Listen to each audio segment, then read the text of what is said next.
Waalaikumsalam warahmatullahi wabarakatuh. Sebelumnya saya mengucapkan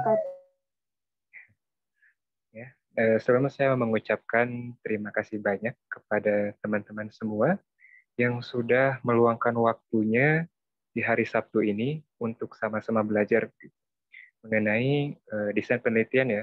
Terutama yang mungkin akan saya kaji itu adalah yang akan kita belajar bersama itu mengenai yang paling banyak di request, yaitu adalah through eksperimen dan juga analisis jalur ya. Sebelumnya mungkin saya perkenalkan diri dulu ya. Nama saya Arabima Fatoni. Saya mahasiswa Fakultas Psikologi yang sekarang sudah semester 7. Mungkin untuk pihak itu bisa ditampilkan share screen PowerPoint-nya. Ya, Kak.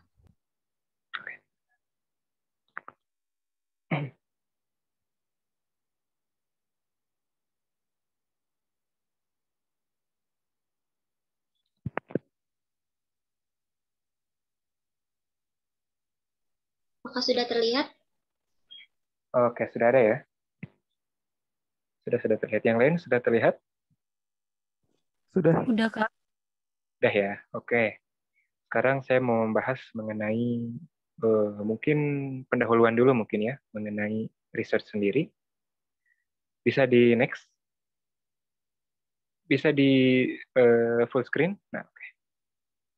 Nah, sebelumnya saya ingin membuka dengan quotes yang dapat menambah menambah inspirasi begitu untuk melakukan penelitian. Yaitu disebutkan di situ, research is what I'm doing when I don't know what I'm doing. Waduh, penelitian adalah apa yang aku lakukan ketika aku tidak tahu apa yang aku lakukan. Gimana maksudnya? Jadi pada saat apa yang aku lakukan, pada saat aku tidak tahu apa yang aku lakukan. Nah, oke, biarlah teman-teman yang menginterpretasikannya sendiri. Tapi intinya bahwa penelitian itu adalah tujuannya untuk mencari tahu begitu. Jadi kalau misalnya kita sudah tahu apa hasilnya begitu, untuk apa juga diteliti. Kalau yang saya pahami seperti itu. Bisa di next ya?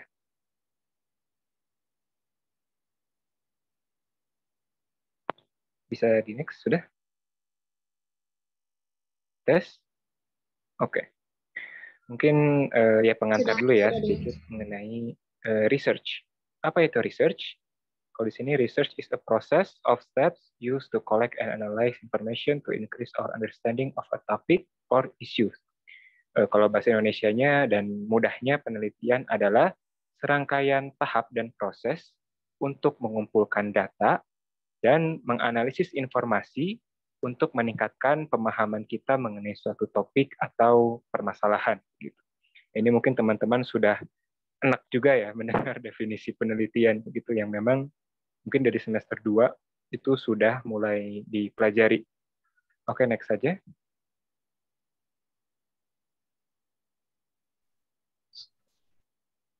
Oke, untuk rancangan penelitian, saya bahas sedikit juga. Kalau menurut ini saya lupa tuliskan sumbernya, itu menurut Campbell tahun 1963 atau 1998 saya lupa. Kalau tidak salah 63. Menyebutkan ada 2 jenis desain penelitian. Yang pertama experimental design dan non-experimental design. Mungkin teman-teman juga sudah sering mendengar ya. Kalau experimental design itu ada 3. Yang pertama itu ada pre-experimental design, lalu ada true experiment design, dan quasi-experimental design. Adapun kalau non-experimental design itu ada correlational design, cross-sectional design, dan longitudinal design. Yang mungkin kalau non-experimental design itu sudah teman-teman sudah paham lah begitu ya, mungkin apa itu correlational design, cross-sectional design, dan longitudinal design. Nah, tapi karena di sini saya lihat surveinya, banyaknya itu ingin membahas mengenai eksperimen, terutama pada true experiment design, mungkin yang akan kita bahas secara full itu adalah mengenai true experimental design. Bisa di next.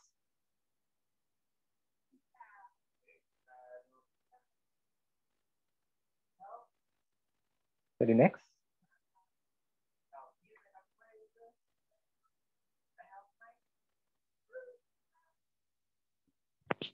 Tes, terdengar? Bisa di next?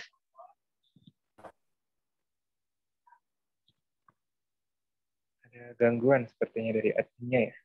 Sebentar Kak, agak nge-lag. Oke.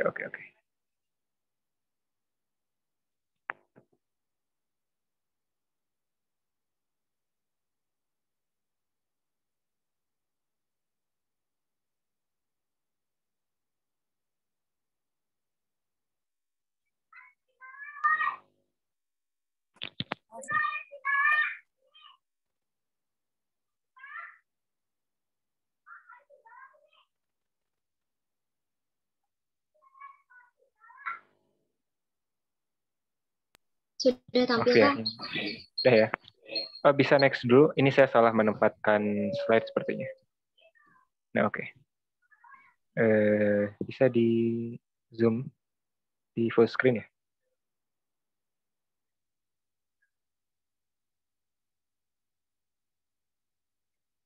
Oke, next lagi. Nah, oke, ini dulu ya. Saya tadi salah menempatkan slide-nya.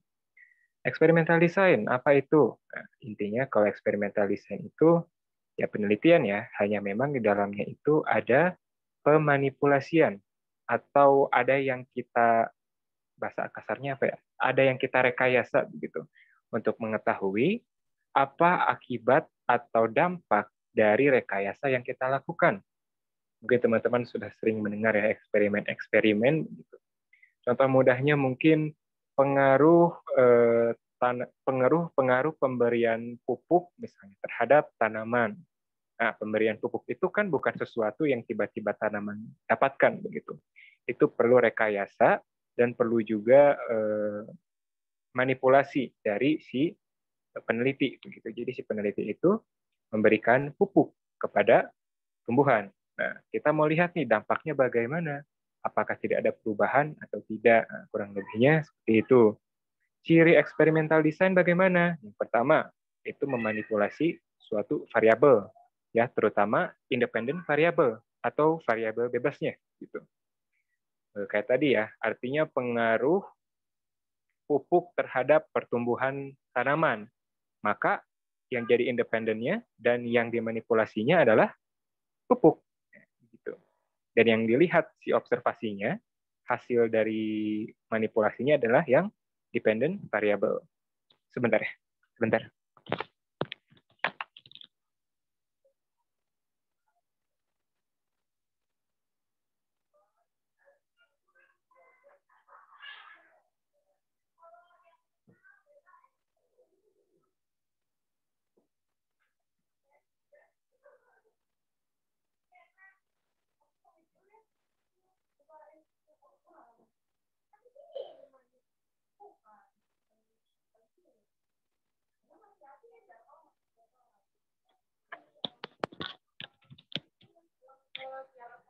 Oke, maaf ya, tadi ada ada ini dulu, ada interupsi dulu. Bisa ke slide sebelumnya?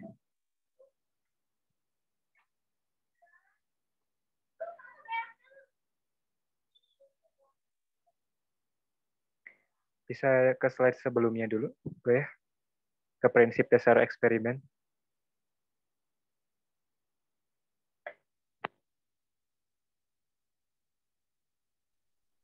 Ini Lagi ya? sudah Kak, sudah digeser. Di saya masih eksperimental design. Oke. Nah, jadi tadi sudah disebutkan apa itu definisi dari Sudah digeser. eksperimen, ya, dan bagaimana prinsip dasar dari eksperimen. Nah, sekarang kita masuk ke ya prinsip dasar eksperimen. Nah, itu ada 3. Yang pertama replikasi. Nah, maksudnya bagaimana? Replikasi itu artinya si penelitian ini itu bisa diterapkan atau digunakan kembali oleh peneliti lain. Misal tadi penelitian mengenai tanaman, mengenai pengaruh pemberian pupuk terhadap tanaman. Gitu.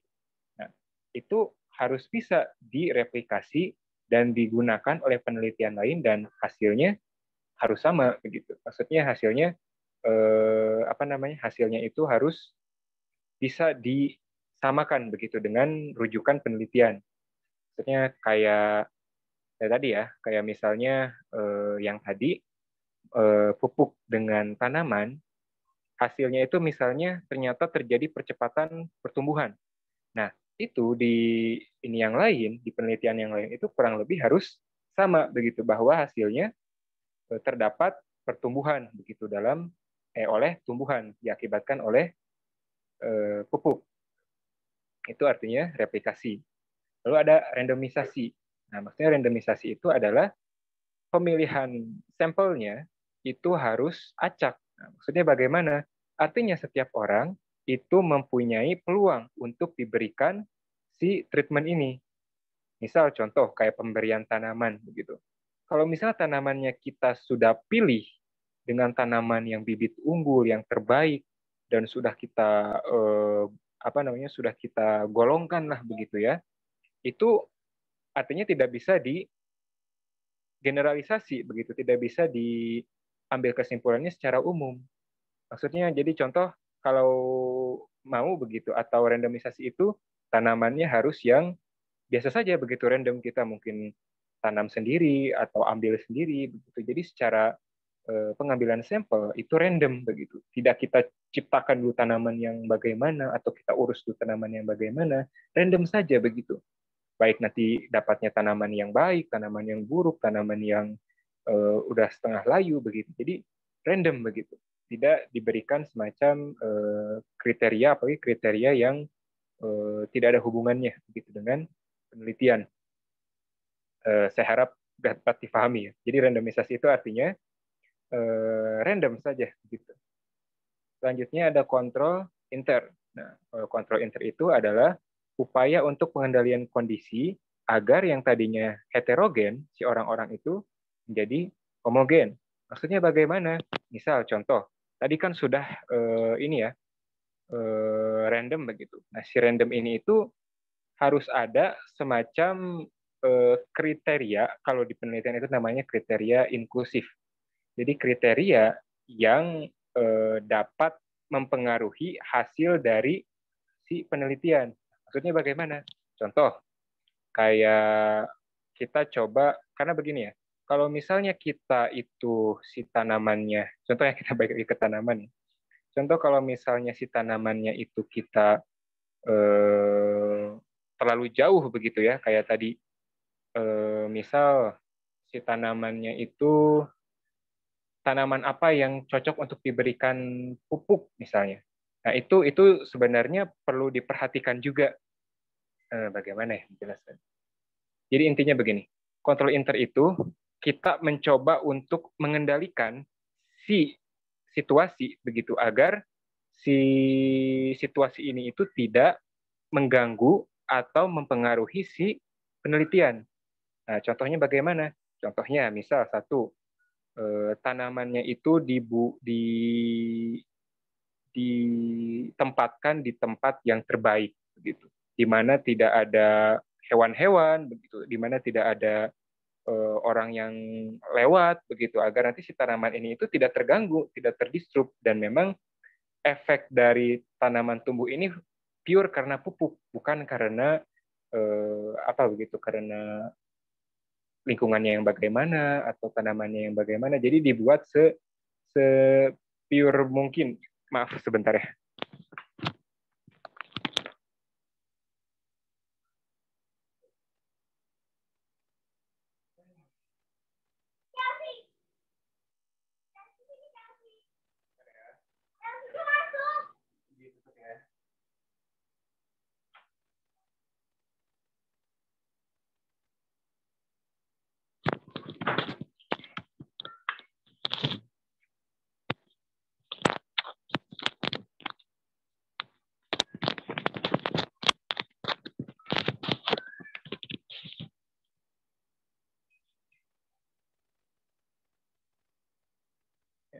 Maaf, tadi ada masalah lagi.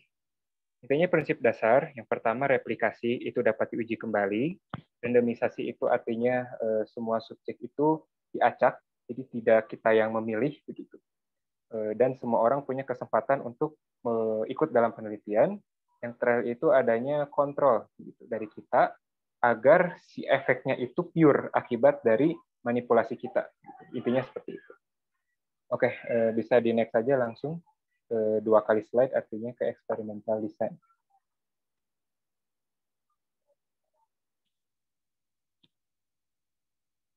Nah, oke.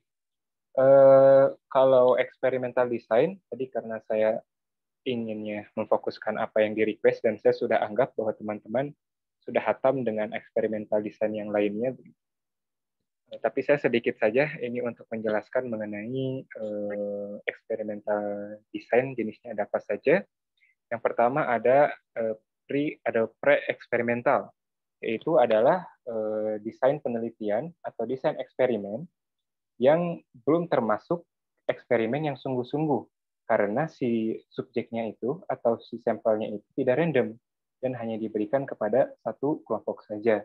Jadi untuk pra-eksperimental ini itu, karena belum memenuhi syarat prinsip eksperimen, yaitu harus random, maka tidak bisa disebut sebagai true eksperimen. Gitu. Intinya adalah bahwa pre-eksperimental itu belum memenuhi syarat. Karena tadi salah satunya adalah si sampelnya yang tidak random. Selanjutnya ada kuasi eksperimental. Kalau kuasi eksperimental itu peneliti memiliki kontrol, tapi tidak berfungsi sepenuhnya. Dan juga si penelitian ini sampelnya tidak random dan berpotensi menyebabkan bias. Maksudnya bagaimana? Jadi begini, teman-teman pernah mungkin melihat acara TV, kayak acara TV-nya itu acara TV kena deh gitu, atau prank-prank gitu. Itu hampir mirip-mirip seperti itu. Nah, jadi misalnya nih ada semacam penelitian mengenai halo efek begitu. Mungkin teman-teman tahu ya halo efek, di mana biasanya kesan awal menunjukkan kesan awal yang baik itu biasanya akan cenderung kelanjutannya baik. Intinya seperti itu. Nah, contoh ada penelitian kuasi yang meneliti mengenai kalau misalnya ada orang begitu mau pinjam handphone kalian begitu. Nah, kalian lebih percaya orang yang dia pakai kemeja yang rapi, celana yang rapi begitu, rambut klimis, atau lebih percaya sama orang yang pakaiannya berantakan begitu, lalu bajunya asal-asalan gitu. Nah, misalnya contohnya seperti itu. Nah, kalau pada saat situasi itu dan juga situasinya itu tidak seperti true eksperimen. Kalau true eksperimen itu, setahu saya itu harus di lab atau di tempat yang memang khusus. Kenapa? Karena tadi harus ada kontrol yang ketat begitu. Karena ditakutkan ada berbagai macam pengaruh-pengaruh dari luar. Nah, kalau misal kuasi eksperimen itu bisa dilakukan di lingkungan sosial biasa begitu. Dan yang kenapa tidak disebutkan kenapa disebutkan tidak memiliki kontrol yang kuat? Karena tadi yang namanya situasi sosial itu sangat sulit sekali dikontrol begitu. Adapun kontrol itu bisa diberikan kepada si pemberi atau ke si ininya, ke independen variabelnya atau ke manipulasinya begitu. Contoh kayak tadi si orangnya dibuat rapi begitu, dibuat mukanya misalnya standar begitu, karena takutnya nih ternyata bukan pakaian rapih begitu yang mempengaruhi, justru muka yang tampan begitu atau faktor muka begitu. Itu kan jadinya masuknya ini ya tidak pure karena pakaian, tapi malah karena wajah begitu. Nah, itu juga perlu diperhatikan untuk yang kuasi eksperimental. Jadi intinya tadi kuasi eksperimental itu adalah penelitian eksperimen yang sama tidak memenuhi kriteria untuk disebut true eksperimental berdasarkan tiga ciri penelitian eksperimen tadi. Gitu. Karena tadi di mana peneliti tidak memiliki kontrol sepenuhnya dan juga random begitu, menggunakan random sampling. Mungkin kalau kayak tadi di acara TV itu kan kita tidak ada orang begitu. Kalau true eksperimen ya, kalau eksperimen yang asli itu harus memberikan informed consent dulu, diberikan dulu pengertian mengenai penelitiannya nanti tentang apa, eksperimen tentang apa yang dilakukan. Kalau kuasi eksperimental itu terutama yang situasi sosial itu biasanya kayak prank saja begitu. Ada orang lewat hanya pastinya nanti setelah dilakukan si penelitian itu atau dilakukan si manipulasi itu, barulah diberikan inform consent, bersedia tidak maksudnya untuk si hasil data tadi itu digunakan. Atau juga sebenarnya kuasi eksperimental bisa juga begitu dilakukan di lab. Begitu. Hanya memang kembali tadi sama juga tidak memenuhi kriteria dari true eksperimental. Selanjutnya ada true eksperimen. Nah, kalau true eksperimen itu seperti yang teman-teman tahu ya, itu pastinya 3 ciri penelitian eksperimen yang tadi itu semuanya terpenuhi, mulai dari kontrol yang ketat, lalu random, dan juga adanya kontrol begitu, agar tidak adanya variabel-variabel lain yang ikut mempengaruhi si model penelitian. Semoga bisa dipahami ya. Intinya, kalau pre-eksperimental itu tidak random dan tidak memenuhi kriteria true eksperimen juga, serta hanya diberikan kepada satu kelompok. Sedangkan kalau kuasi eksperimental, ya bedanya dengan pre-eksperimental ya. Kalau kuasi eksperimental itu sama, tidak random si sampelnya, hanya memang itu bisa diberikan kepada 2 atau 3 grup. Jadi kalau hanya satu kelompok, itu ke pre-eksperimental. Jadi lebih sederhana. Adapun kultur eksperimental itu memenuhi semua kriteria penelitian eksperimen. Ya, seperti yang sudah saya jelaskan. Bisa di next.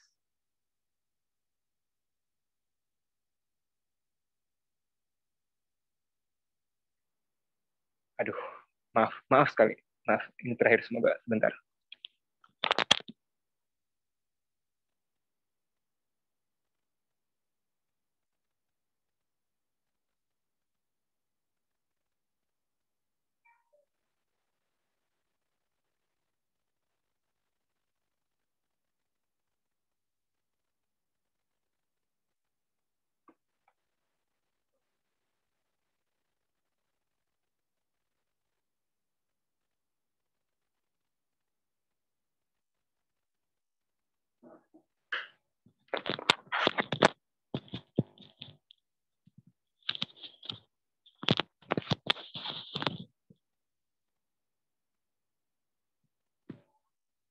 Ya, maaf tadi itu lagi ada kumpul keluarga, jadi agak banyak keganggu. Kalau misalnya saya terlalu cepat atau masih ada yang bingung, mungkin kalau terlalu cepat bisa bilang saja begitu, Kang. Ini kecepatan untuk penyampaiannya. Kalau misalnya ada yang tidak difahami, nanti mungkin ada bagian tanya jawab ya. Baik, sekarang kita masuk ke pertanyaan teman-teman dan materi yang paling di-request, yaitu mengenai two group design. Sebenarnya mudah begitu untuk memahaminya. Jadi two group design itu adalah desain, terutama yang eksperimen ya. Desain dua kelompok eksperimental begitu. Jadi melibatkan dua kelompok, bisa yang satu eksperimen, yang satu kelompok kontrol. Nah, jadi contohnya begini maksudnya. Two group design itu, jadi kita melakukan sebuah eksperimen kepada dua kelompok, di mana dua kelompok ini itu tergantung nanti two group design itu ada beberapa jenisnya ya. Tapi biasanya itu yang satu jadi eksperimen grup atau kelompok eksperimen, yang satu jadi kontrol grup atau grup kontrol. Nah, maksudnya bagaimana?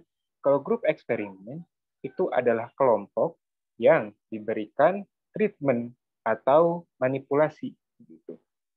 Adapun kalau kelompok kontrol itu biasanya tidak diberikan manipulasi atau tidak diberikan treatment, atau diberikan treatment yang berkebalikan dengan kelompok eksperimen. Contoh, misal saya mau melakukan penelitian mengenai pengaruh musik rock rock metal misalnya, terhadap kecemasan, misalnya seperti itu. Oh, atau jangan musik rock. Pengaruh musik jazz terhadap kecemasan. Nah, misalnya seperti itu. Nah, misalnya jazz, kita anggaplah jazznya jazz yang mellow, gitu. Ya. Nah, yang akan diberikan musik jazznya itu adalah kelompok eksperimen. Ya. Sedangkan kelompok kontrol itu bisa saya tidak berikan musik jazz, jadi dibiarkan saja begitu. Atau diberikan yang berkebalikan dengan musik jazz yang mellow. Misal, musik rock begitu. Jadi baru dilihat nih, ada perbedaan tidak. Jadi tugasnya itu, si kelompok kontrol itu untuk sebagai pembanding begitu. Pembanding, cantik. Bentar ya. Eksperimen. Maaf, kelompok eksperimen ya tadi ya, diberikan treatment dan kelompok kontrol itu sebagai pembandingnya. Apakah efektif atau tidak. Ya, oke, bisa di next lagi. Nah, tadi ya, two group design itu ada beberapa jenis, tapi saya cantumkan yang paling sering disebutkan. Yang pertama ada randomized, non-equivalent, post-test only. Ingat, equivalent artinya ada ketidakseimbangan, ada perbedaan begitu. Nah, equal begitu. Nah, maksudnya bagaimana? Yang pertama itu, maaf. Adik. Mainnya di bawah ya. Maaf ya. Sampai di mana? Oh ya. Jadi kalau ingat randomized non-equivalent itu jadi ada dua grup, tapi ada perbedaan begitu antara dua grup ini. Biasanya kalau yang two group itu, dua-duanya itu biasanya diambil dari satu populasi yang sama. Ya. Nah, kalau non-equivalent ini, itu misalnya ya contoh, grup yang satu itu memiliki, saya mau meneliti nih, pengaruh pembelajaran mandiri terhadap kesuksesan belajar, katanya seperti itu. Nah, yang satu kelompok yang saya tidak berikan treatment itu adalah kelompok dengan orang-orang terpilih dengan IQ yang tinggi. Adapun kelompok yang saya berikan treatment itu adalah orang-orang yang IQ-nya di bawah rata-rata. Nah, itu ada ketidakseimbangan ya begitu. Nah, contohnya seperti itu kalau non equivalent itu. Jadi membentuk dua kelompok yang mungkin secara atributnya kayak tadi, kalau atribut yang tadi itu IQ itu berbeda begitu dibandingkan. Nah, apakah mungkin ada perbedaan atau mungkin ada bahkan jadi menyamai dengan yang IQ-nya tinggi. Nah, itu contohnya non equivalent post-test only. Selanjutnya ada pretest dan pretest dan post-test. Nah, seperti yang teman-teman tahu ya, artinya kalau pretest post-test itu ada dua kelompok seperti biasa, eksperimental dan juga kontrol group. Nah, lalu sebelum diberikan treatment keduanya, contoh kayak tadilah musik jazz, yang eksperimen saya kasih musik jazz, yang kontrol itu saya kasih musik rock, misalnya. Contoh ya. Nah, terus sebelum saya berikan treatment, kalau pretest dan post-test itu saya berikan dulu tes. Misalnya tadi kecemasan, saya berikan dulu kuesioner kecemasan begitu. Baru nanti diberikan treatment, barulah ada post-test. Dia berikan lagi si lembarannya atau diberikan lagi si kuesionernya begitu, untuk melihat efektivitas dari treatment yang dilakukan. Ya, semoga bisa difahami. Ingat pretest, post-test. Selanjutnya ada randomized match group. Nah, kalau misalnya yang tadi itu equivalent, ada ketidakseimbangan, maka yang satu lagi itu dibuat match, seimbang begitu. Jadi adanya proses matching, penyesuaian begitu. Jadi misal contoh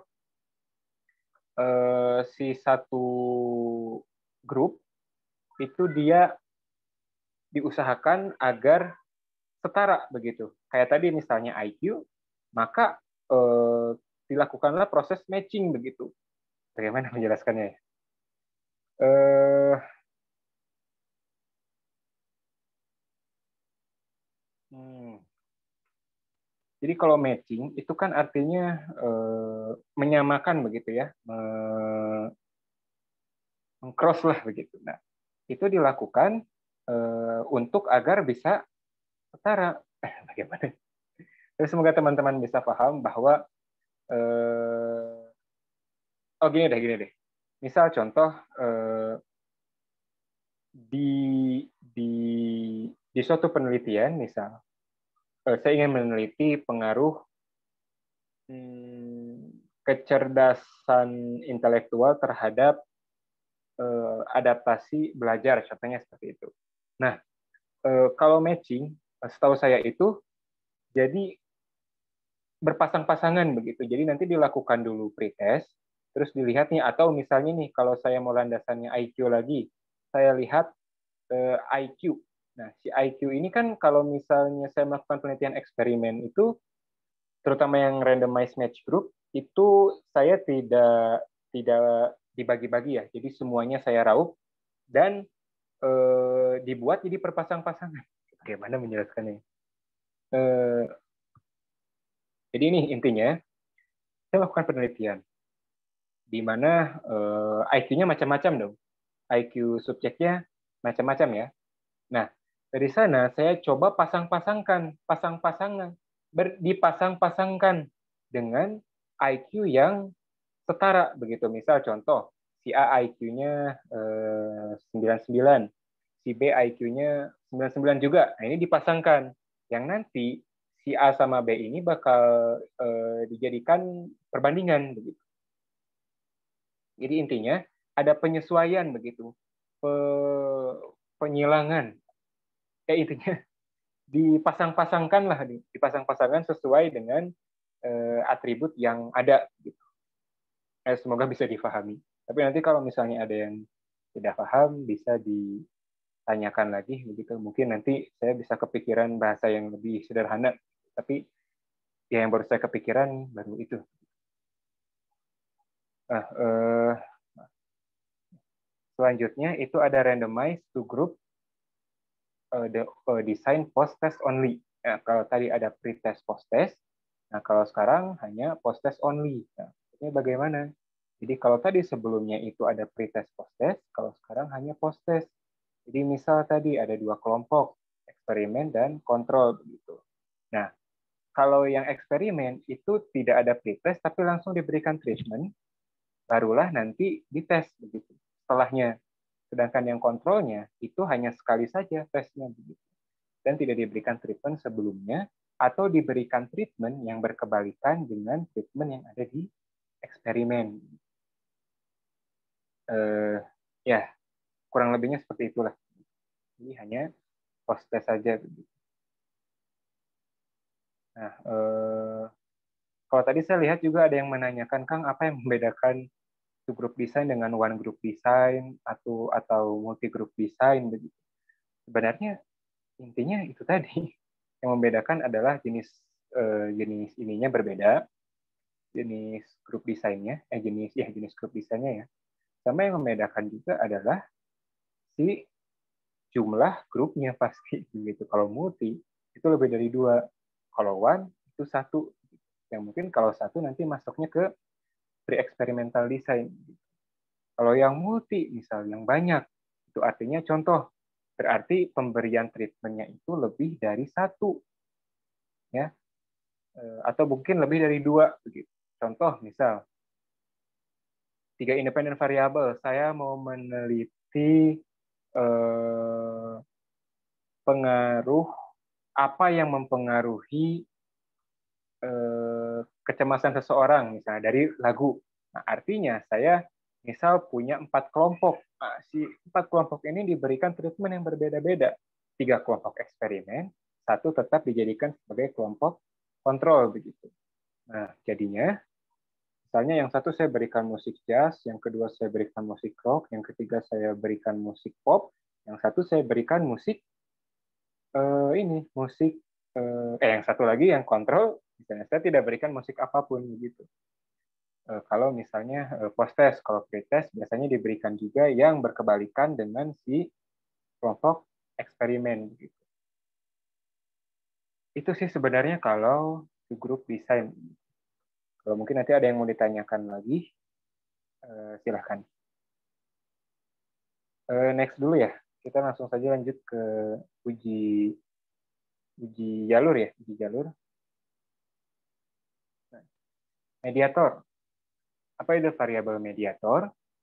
Mediator adalah variabel perantara antara variabel independen dengan variabel dependen. Yang tujuan dari variabel mediator itu adalah untuk menjelaskan hubungan antara IV dan DV, di mana IV berpengaruh tidak langsung terhadap DV melalui variabel mediator. IV itu independent variable, DV itu dependent variable. Nah, mungkin kalau dengan definisi seperti ini agak cukup sulit untuk menjelaskannya. Jadi saya buat semacam skenario begitu untuk menjelaskan lebih pahamnya begitu, yang mungkin bisa dijelaskan lebih sederhananya. Bisa di next dulu. Contoh nih, ada misalnya independent variabelnya itu gaji. Nah, gaji dan dependent variabelnya biaya pemeriksaan. Contoh ya, contoh misal siapa ya? Misalnya di sini contoh Aulia. Aulia ke dokter. Nah, ke dokter lalu mendapatkan biaya pemeriksaan yang tinggi. Nah, contohnya seperti itu ya. Nah, saya mau mencari nih penelitian mengenai apakah, misal contoh, banyaknya gaji Aulia itu mempengaruhi si biaya pemeriksaan. Nah, kalau variabel mediator itu, salah satu syaratnya itu, sebelumnya belum boleh ada hubungan, apalagi pengaruh. Contohnya nih, gaji dan biaya pemeriksaan itu sebelumnya tidak ada pengaruh atau hubungan sama sekali. Ataupun kalau ada, itu tidak signifikan, kecil. Bahwa tingginya gaji itu meningkatkan biaya pemeriksaan. Nah, lalu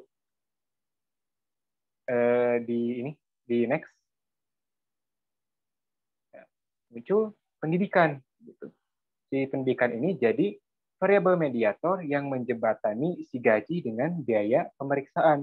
Jadi yang tadinya gaji dan biaya pemeriksaan itu tidak ada, dengan adanya pendidikan, jadi ada pengaruh dan hubungan melalui jalur pendidikan.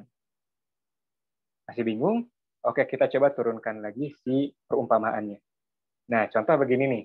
Di next. Contoh nih, misal siapa ya di sini? Moza misalnya.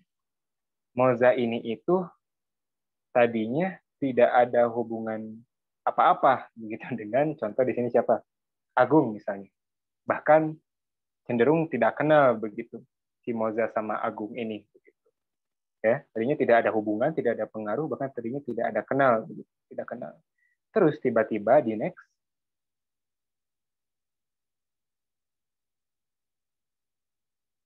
nah, kebetulan ada si Aufa. Aufa ini kenal dengan Agung, kenal juga dengan Moza begitu.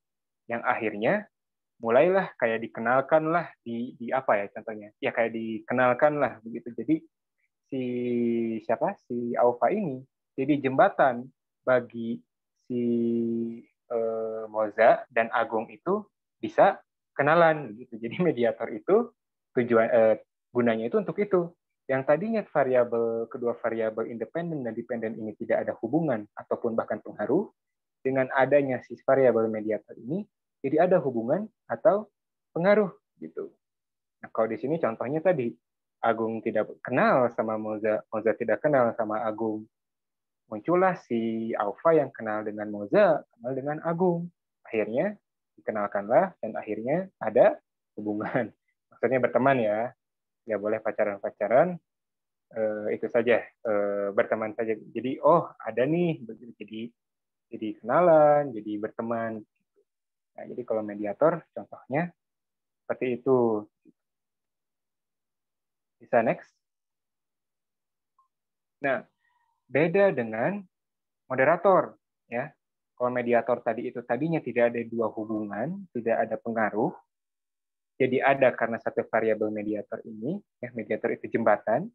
Kalau moderator ini itu tujuannya adalah memperkuat atau memperlemah suatu model hubungan. Nah, coba misalnya di next dulu.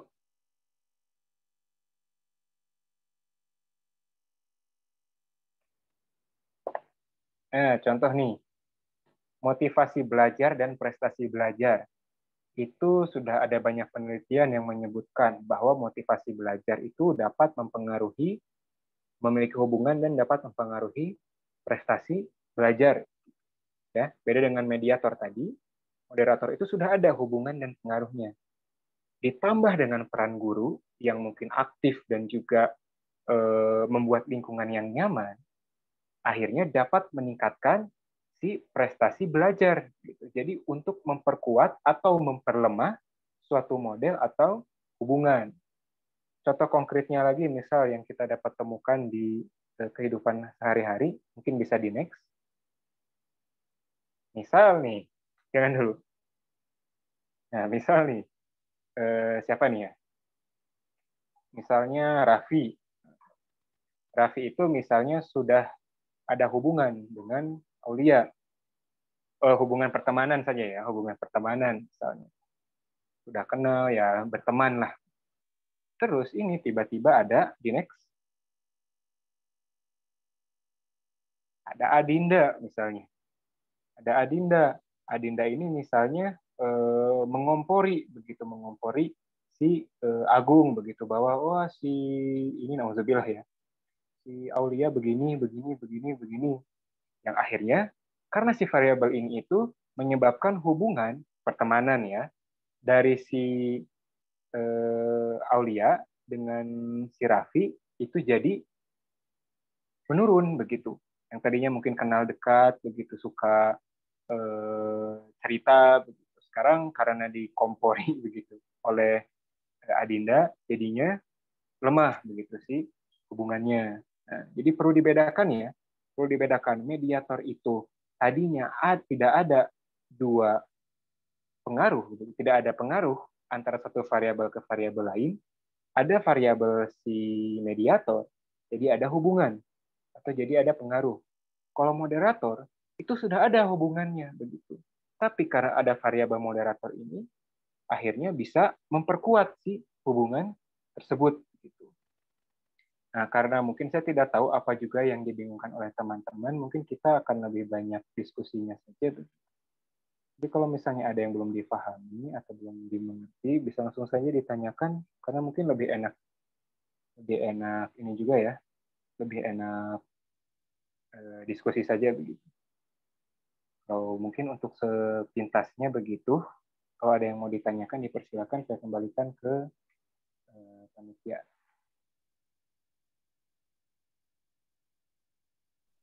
Oke, baik.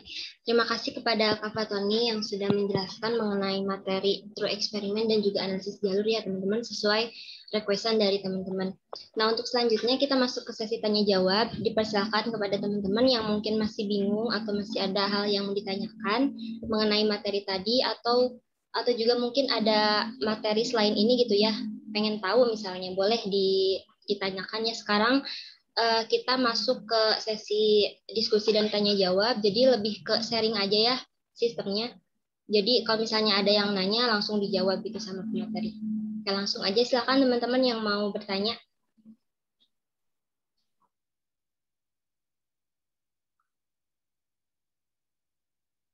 Apa saja ya, kalau misalnya mungkin ada yang di luar ini, begitu juga itu boleh-boleh saja. Kita saling diskusi. Nah, iya benar ya teman-teman. Kalau misalnya ada yang mau di luar materi tadi juga boleh ditanyakan. Mumpung ada Kak Patoni. Enggak. Siapa tadi yang udah on mic?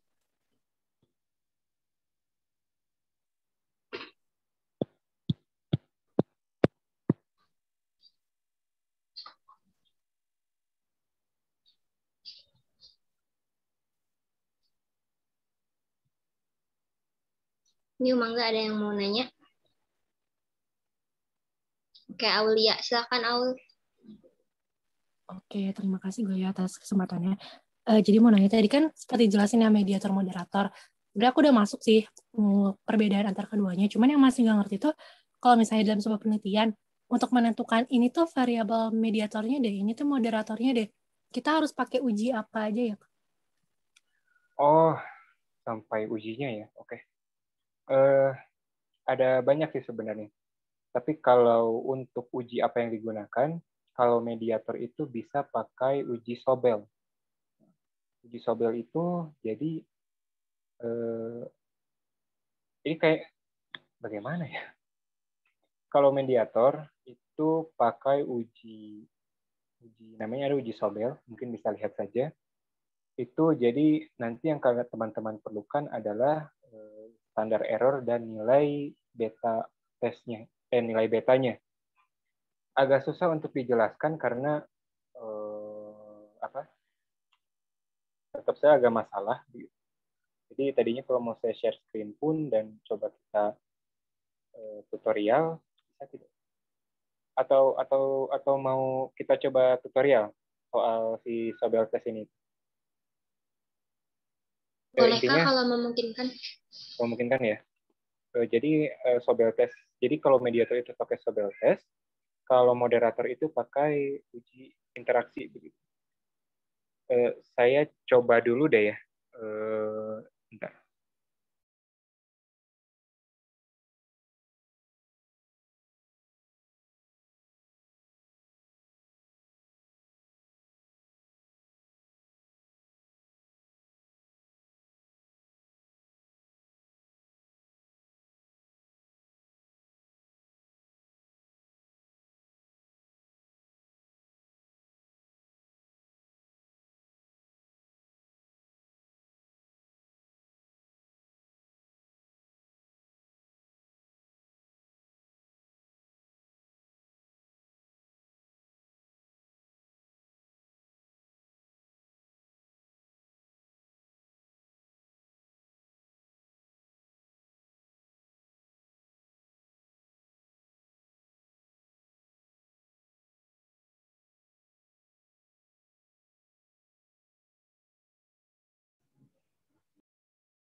Apa terdengar suara saya? Terdengar, Kak. Oke. Mungkin kita tutorial saja ya. Terutama untuk yang mediator dan moderator. Saya akan coba mungkin simulasi lagi menggunakan data skripsi saya. Maksudnya calon skripsi saya.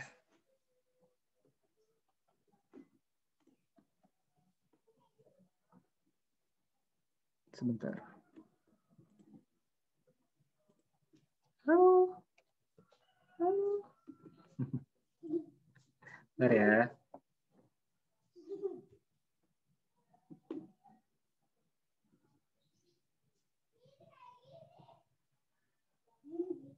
Kenapa?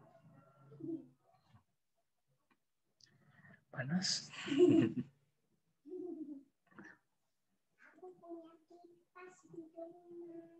Tawa dong. Nggak nyala.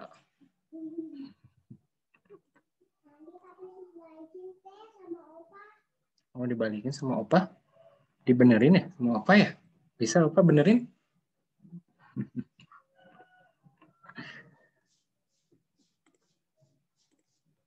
Astagfirullah. Maaf. Bisa tolong buat saya bisa share screen? Jadikan saya co-host. Iya, sebentar, Kak.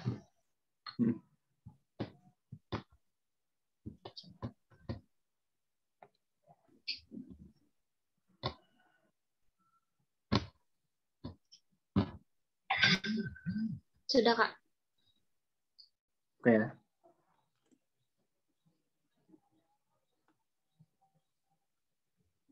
Sebentar. Oke. Sudah terlihat? Sudah, Kak. Oke. Ini saya coba pakai SPSS dulu. Jadi kalau untuk uji Sobel itu ada dua hal yang perlu dilakukan. Yang pertama itu buka SPSS dan kita buka Sobel kalkulator.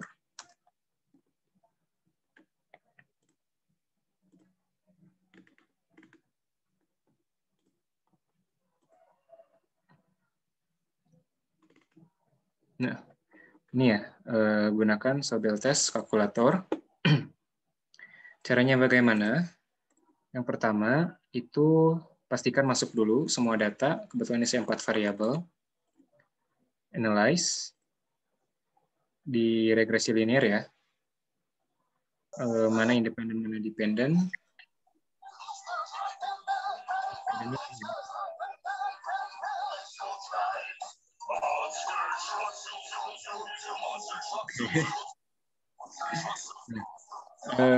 Yang diperlukan dari data ini untuk dimasukkan ke sini, yaitu adalah si ininya.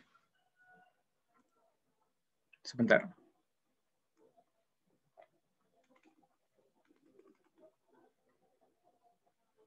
Nah, mana sih? Sebentar.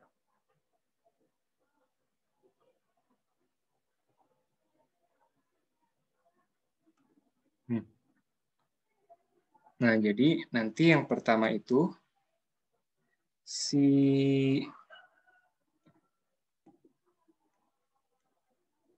tadi ya, dibuka dulu kalkulatornya. A, B, yang ini nanti yang kita akan isi. Nah, untuk yang A ini, kita isi si ini. Kita isi si B, yang bawah. Ya. Jadi yang A ini diisi ke model regresi yang model regresi satu jalur dulu. Bagaimana menjelaskannya? Ya, jadi caranya yang pertama, data yang kita lihat ini adalah dari B-nya, dari koefisien betanya. Itu berapa? Nih, misalnya di sini 0,757. Maka yang atas ini kita masukkan 0,757. Lihat juga di sini standar errornya berapa. Standar errornya itu 0,000. Ya. Apa? Oh iya. 3. Hebat. Sebentar. Bentar ya, nanti ada main lagi. Bentar ya. Maaf. Yang A-nya itu kita masukkan koefisien beta, terus yang SEA-nya, CA-nya, itu kita masukkan signifikansi errornya, yang ini. Kita lihat ini, 0,0000. Nah, maka di sini kita masukkan 0,000. Nah, selanjutnya, yang B ini didapatkan dari, ini kita keluarkan dulu, kita analyze, regresi lagi, linear, terus yang independen ini kita masukkan variabel yang menjadikan mediator. Nah, contohnya kalau dalam ini, religious scoping. Ya, terus klik OK. Nah, sekarang si yang B ini ya dimasukkan ke koefisien beta yang RC atau religious scoping yang ini. Ya. Di sini berapa? Min 0,359. Nah, kita masuk di sini min 0,359. Oke. Nah, yang SEB-nya itu diambil dari signifikansinya. Yang ini berarti yang sama 0,000. Nah, kita calculate.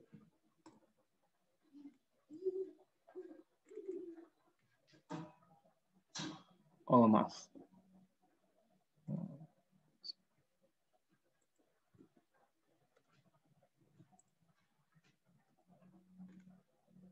Kok tidak bisa? Oh, harus 0, ya anggaplah ini kita jadi 0,00001 gitu. Kalau di basisnya kan 0,000. Nah, kita lihat di sininya, two-tailed probability-nya. Nah, didapatkan bahwa signifikansinya itu adalah 0,0, yang artinya pengambilan keputusannya adalah bahwa religious coping atau RC ini dapat memediatori pengaruh work family conflict yang variabel saya terhadap burnout begitu. Jadi nanti buka kalkulator Sobel, terus nanti masukkan apa yang tadi saya sudah sebutkan.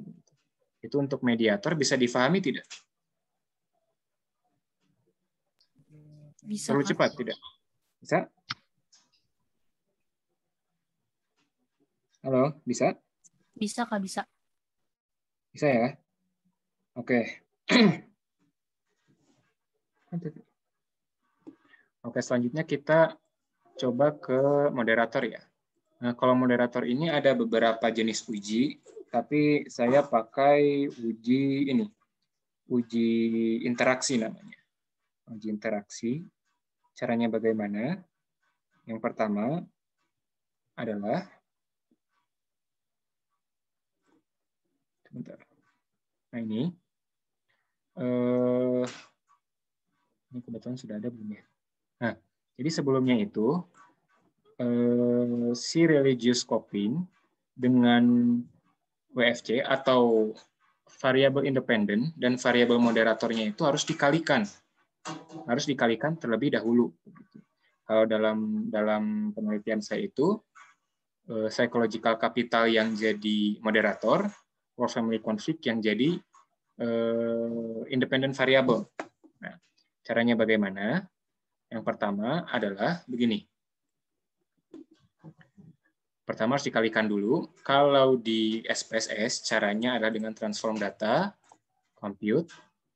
Terus ini kita misalnya WFC dan psychological capital. Terus WFC ini kita masukkan ke ini. Terus bintang itu artinya kali. PC kita masukkan. Nah, ini kebetulan sudah ada ya variabelnya. Jadi nanti akan muncul begini. Nah, akan muncul begini. Ini itu hasil kali dari WFC dan PC begitu. Nah, setelah itu sebelum kita masukkan si hasil perkaliannya, kita bandingkan dulu. Misal contoh WFC dan burnout-nya ya. Ini sebagai independen, burnout sebagai dependent. Itu si R-square-nya 0,523. Berarti sebesar 52,3% variabel itu dijelaskan oleh work family conflict. Gitu. Ya. Kita close. Nah, sekarang kita coba masukkan apabila sudah dimoderatori. Sudah dimoderatori. Kita pakai regresi. Mana regresi tadi? Linear. Yang WFC ini kita keluarkan. Kita masukkan yang WFC yang sudah hasil kali WFC kali psychological capital. Terus kita klik OK. Nah, lihat di sini. Di sini terjadi penurunan R-square-nya. Ya. Maka diambil kesimpulan bahwa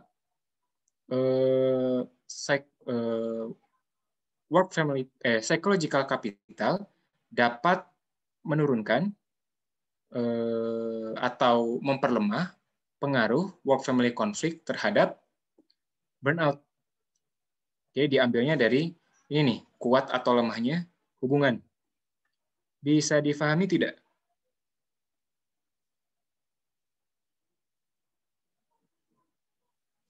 Terlalu cepat tidak saya?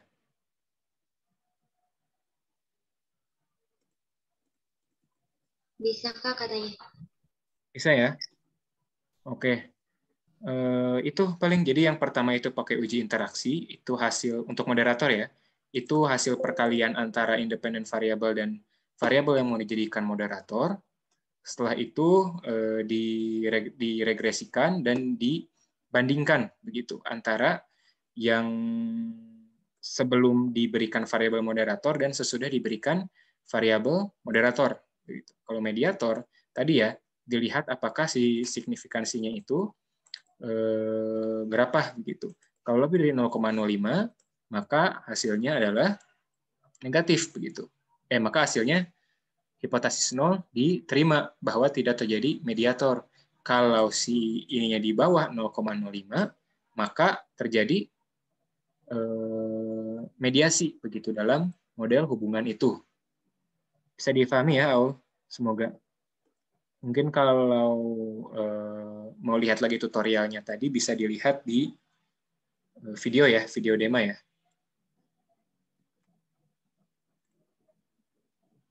Oke. Ada lagi mungkin? Oke. Gimana teman-teman, ada lagi nggak? Berarti Kak yang Sobel itu tuh tadi tuh langsung masuk aja ya Kak ke ininya, ke web gitu ya? Ya, Nggak ada webnya. aplikasi khusus? Tidak, langsung saja. Sebenarnya Sobel itu biasanya bisa juga sih pakai aplikasi ini, namanya Proses Regression Linear. Nah ini, itu perlu download lagi. Nanti WFC masuk ke X, Runout masuk ke Y. Misalnya RC kita masukkan mediator. Si model number-nya 4. Oke. Hanya kalau saya bandingkan dengan uji Sobel daripada proses tadi, itu cukup memusingkan begitu. Untuk penjelasannya pun, di sini efeknya 0,234. Ya, kalau saya sih sarankannya lebih pakai yang itu saja, Sobel. Oh iya, oke Kak. Terima kasih Kak. Teman-teman ada yang mau ditanyain lagi nggak?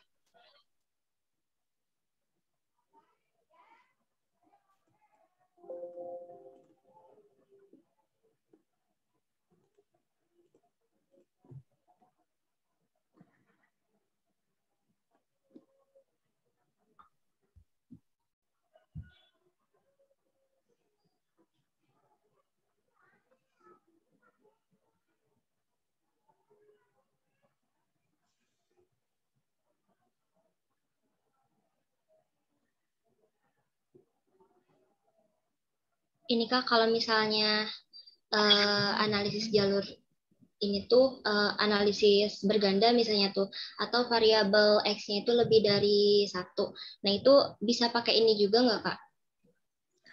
Kalau itu bisa saja. Bisa. Kalau mediator, kalau moderator itu bisa ya, langsung saja begitu dikalikan masing-masing. Bisa. Kayak berarti caranya kurang lebih sama ya Kak, kayak tadi. Kurang lebih sama. Oke. Ada lagi teman-teman yang mau ditanyain? Hanya nanti Ya paling boleh Kak Goya. Oke, Oh, ya. Mangga Raffi. Tapi tentang two group design boleh nggak Kak yang tadi? Boleh. Jadi gini Kak ya, kelompok saya tuh, saya dan Silmi dan kawan-kawan tuh masih bingung gitu. Perbedaan perbedaan antara two group design sama one group design dan multiple group design. Terutama di bagian kelemahannya nih Kak. Karena kami itu kemarin searching kelemahannya tentang two group design itu nggak ketemu-ketemu gitu.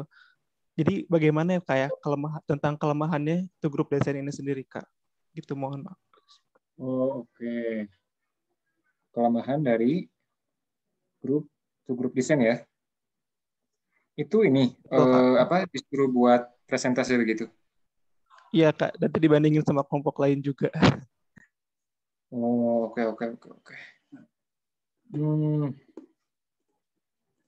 Kalau misalnya kita lihat dari kelemahan ya.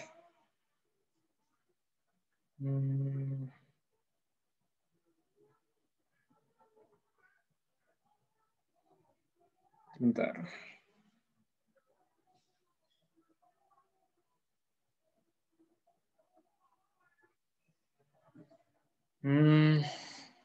Kalau kelemahannya dari dulu two group design itu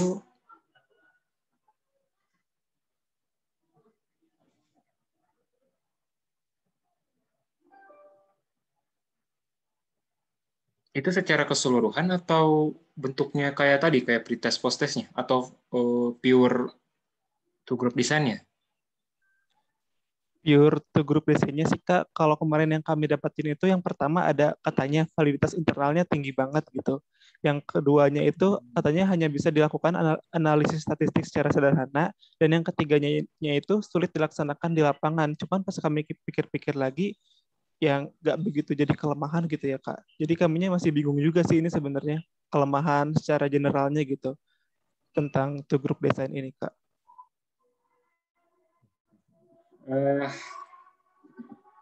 Sebenarnya kalau tadi ya, kalau uji analisis yang sederhana itu sih bukan kelemahan ya, karena memang kalau misalnya kayak jenis two group design, kelemahannya itu jelas begitu. Kayak post-test, kalau hanya post-test itu resikonya bagaimana, kalau hanya pretest ininya bagaimana begitu. Karena tadi two group design itu bentuknya terlalu general begitu untuk dibilang kalau ini sebuah kelemahan. Hanya kalau untuk kelemahan yang saya pikirkan untuk two group design ya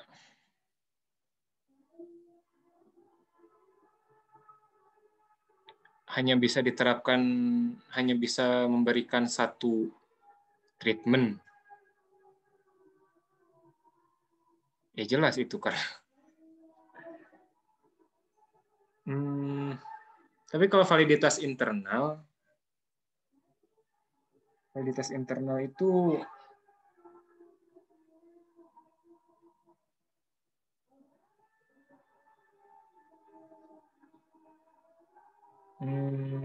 iya sih, maksudnya kalau ini bisa nih. Kalau kamu pakai multi group design, itu kamu pembanding dan pernyataan valid. Jadi itu menurut saya validitas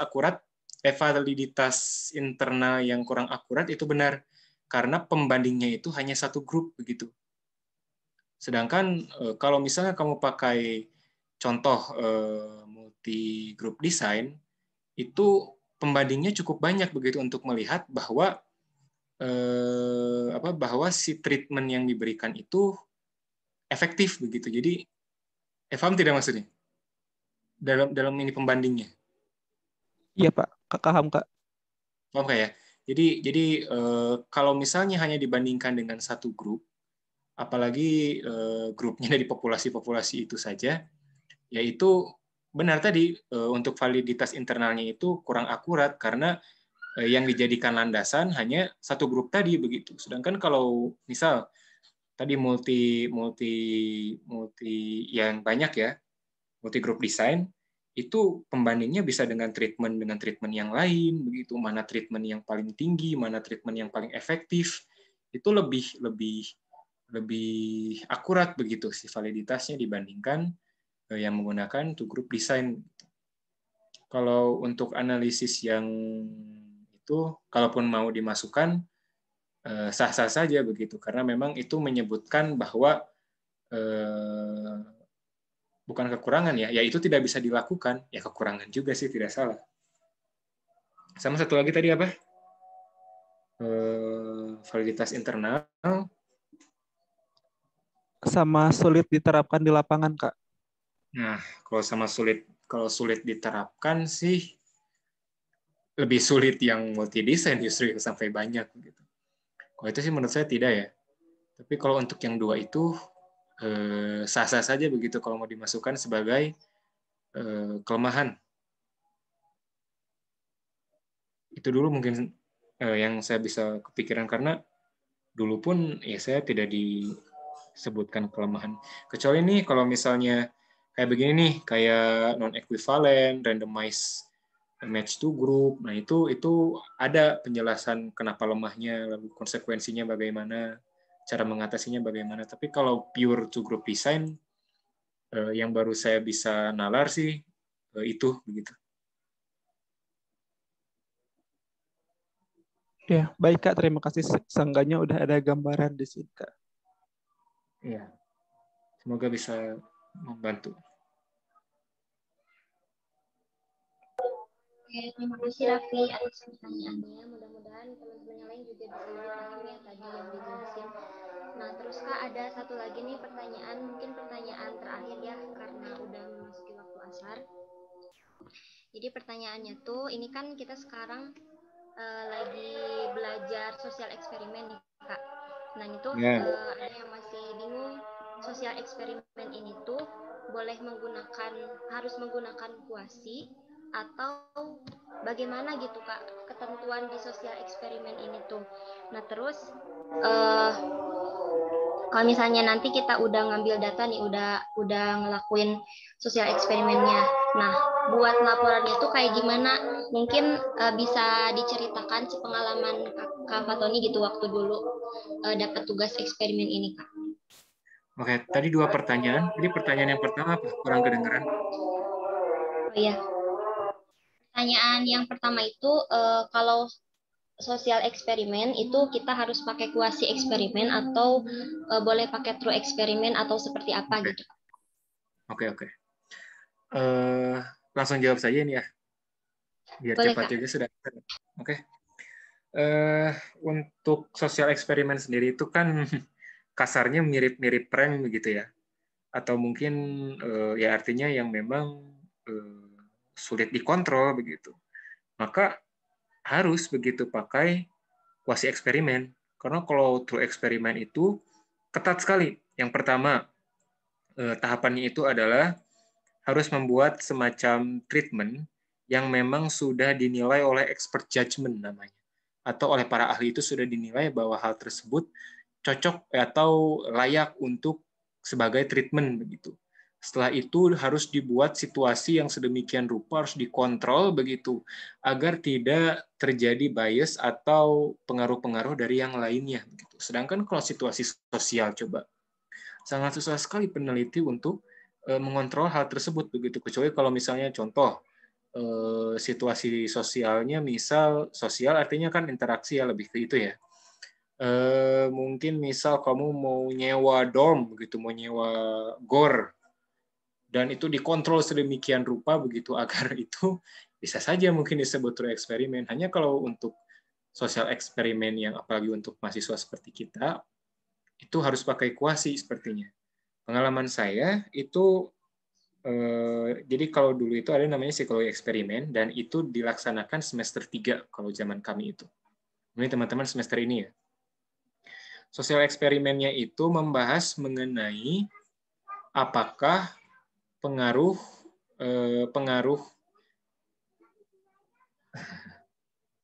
nanti ya, boleh, iya boleh, kasih ya. Ya, apa tadi?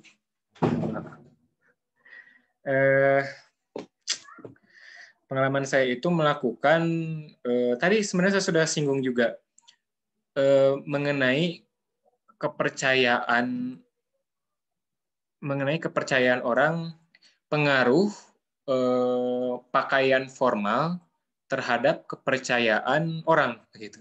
Jadi kami itu ini nih, misalnya kayak waktu itu ke balai kota, terus saya pakai kemeja rapih begitu, kemeja rapi dimasukkan ke dalam gitu, lalu saya pura-pura pinjam handphone begitu. Nah itu apakah dia mau mengasih atau tidak begitu.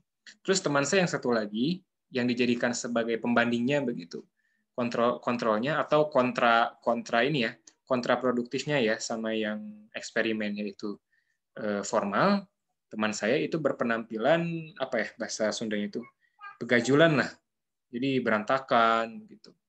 Nah, lalu dilihat nih apakah dia meminjamkan atau tidak, itu yang pertama. Yang kedua, karena kita lihatnya kepercayaan, jadi setelah skenario tersebut kita tanya seberapa percaya Anda dengan orang, seberapa percaya Anda untuk meminjamkan HP saudara kepada orang tersebut gitu. Lalu apa saja yang menyebabkan misal saudara mau meminjamkan atau tidak meminjamkan handphone tersebut gitu. Jadi itu kontrolnya sangat susah sekali kan, karena kita bertemu dengan orang banyak begitu, sosial, situasi sosial, artinya itu pasti kuasi. Nah, akhirnya bagaimana membentuk laporannya? Kalau saat itu kami diminta untuk dijadikan jurnal template-nya. Jadi nanti skor kayak tadi ya, seberapa percaya Anda itu kita akumulasikan, terus dibandingkan. Jadi yang skor berapa yang untuk pakaian formal dan skor berapa yang untuk pakaian tidak formal, begitu dibagi-bagi 25-25 gitu. Itu lelah sekali, 25 orang, 50 orang dalam sehari begitu kita lakukan sosial eksperimennya begitu. Caranya ya nanti dibandingkan itu, kalau misalnya normal bisa pakai ANAVA atau UJT, kalau tidak normal si distribusi datanya itu bisa pakai non-parametric Mann-Whitney kalau tidak salah. Iya, Mann-Whitney kalau tidak salah. 2 sampel yang independen. Itu bisa difahami tidak? Berarti intinya tuh kalau buat sosial eksperimen sebaiknya kita pakai kuasi eksperimen aja gitu Kak, soalnya susah untuk mengontrol faktor lain gitu ya Kak. Tapi kalau misalnya secara teorinya apakah itu memungkinkan Kak kalau misalnya sosial eksperimen itu kita pakai true eksperimen? Sebenarnya tadi ya memungkinkan saja begitu. Kayak tadi misalnya saya sempat singgung, misalnya mungkin Goyah mau menyewa gor besar begitu, yang dimana dibuat sedemikian rupa, dikontrol sedemikian rupa, orang-orang pemberi treatmentnya diberikan pelatihan seini mungkin, berdasarkan teori ada possibilities-nya juga begitu. Hanya susah begitu, susah sekali. Terima kasih Kak atas jawabannya. Mudah-mudahan tadi ya yang bertanya secara PC mudah-mudahan bisa dimengerti ya. Nah, ini teman-teman ada absensi ya di room chat. Silahkan untuk mengisi absensinya. Nah, untuk member Maps, nah ini ada absen secara terpisah ya. Nanti akan dikirim di grup dan menggunakan password.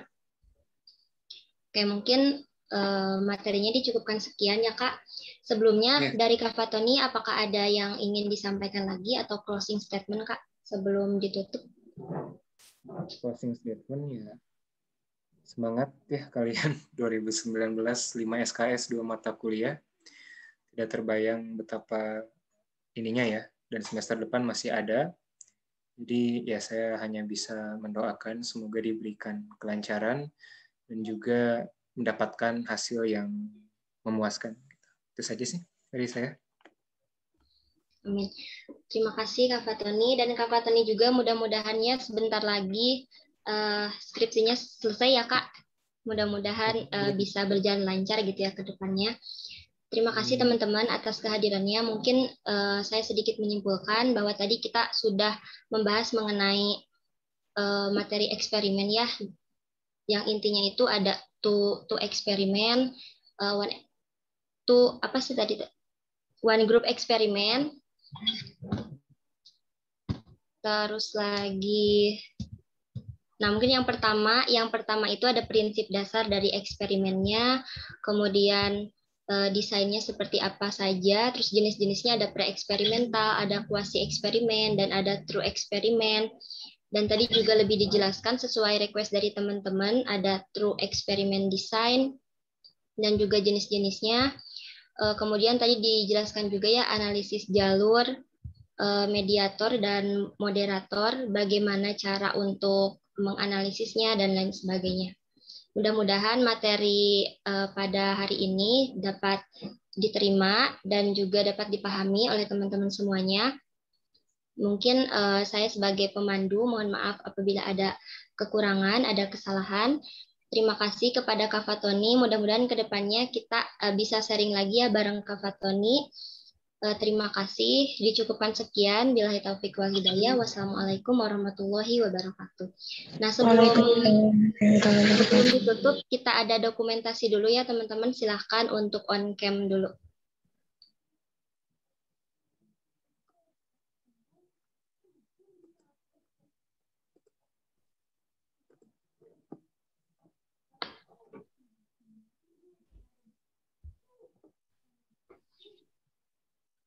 Oke. Hitungan 3 ya. 1, 2, 3. Oke. Terima kasih semuanya. Terima kasih Kak Fatoni. Terima kasih teman-teman. Assalamualaikum. Saya izin live ya. Terima kasih. Terima kasih. Terima kasih.